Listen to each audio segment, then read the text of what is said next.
આણંદમાં જોડ ગામે કુમાર છાત્રાલયમાં હોબાળો મચ્યો। સમાજ કલ્યાણ વિભાગ સંચાલિત છાત્રાલયમાં હોબાળો મચ્યો। છાત્રાલયમાં સુવિધા ન મળતા વિદ્યાર્થીઓએ હોબાળો મચાવ્યો હતો।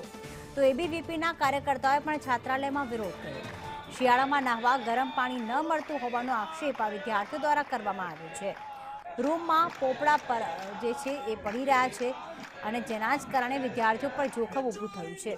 છાત્રાલય સંચાલકો પર વિદ્યાર્થીઓએ નકલી નોટો ઉડાવી હતી।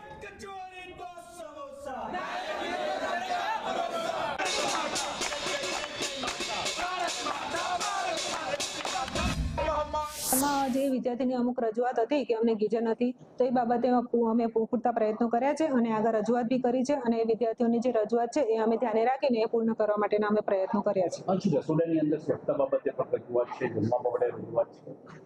એ સ્વચ્છતા બાબતે તો બધું કમ્પ્લીટ છે, પણ અમુક જે ચપ્પલના ઇસ્યુ હતા એ અમે સોર્ટ આઉટ કરી દીધા છે અને હવે ફરી એવું નહીં થાય એની જવાબદારી। તો આવા અલગ અલગ 18 જેટલા પ્રશ્નો હતા। આ પ્રશ્નોને લઈને વિદ્યાર્થી પરિષદે માંગ કરી હતી। તેમ છતાં 24 કલાકમાં વિદ્યાર્થીઓની માંગને સ્વીકારવામાં નથી આવી। જે આવેદનપત્ર હતું એને કાગળ સમજ હતું, તો વિદ્યાર્થી પરિષદ દ્વારા એક આજે આંદોલન કરવામાં આવ્યું। આ આંદોલનમાં વિદ્યાર્થી પરિષદે જે મદદનીશ જે રેક્ટર હતા એમને યોગ્ય પોલીસ કર્મીઓને લઈને એક યોગ્ય કડક રજૂઆત કરી છે અને એક ચીમકી ઉપજાવી છે અને 1 મહિનાનો સમયગાળો આપ્યો છે। જો આ 1 મહિનાના સમયગાળામાં આ 18 જેટલા પ્રશ્નોનું ચોક્કસપણે નિરાકરણ નહીં આવે તો વિદ્યાર્થી પરિષદ ઉગ્રથી અતિ ઉગ્ર આંદોલન કરશે। જેની શનિવારે સાંજે પર રજૂઆત કરવામાં આવી હતી, ગઈકાલે સાંજે પર રજૂઆત કરવામાં આવી હતી, છતાં પણ કોઈ પણ સમસ્યાનું છે તે નિરાકરણ છે તે કોઈ પણ અહીંયા વ્યક્તિ છે, જવાબદાર અધિકારી, વોર્ડન હોય, મશક અધિકારી હોય તેના દ્વારા છે તે લાવવામાં આવતું નથી।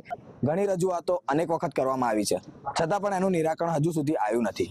અને જ્યારે અત્યારે આંદોલન કરીને એબીવીપી દ્વારા વાળા ભાઈઓ દ્વારા જ્યારે જણાવવામાં આવ્યું ત્યારે એમને તારીખો આપી, પણ એ તારીખો જ આપ્યા રાખે છે। એટલે આ બધી સમસ્યાઓનું તારીખો નહીં પણ નિવારણ આવે એવું થાય તો સારું।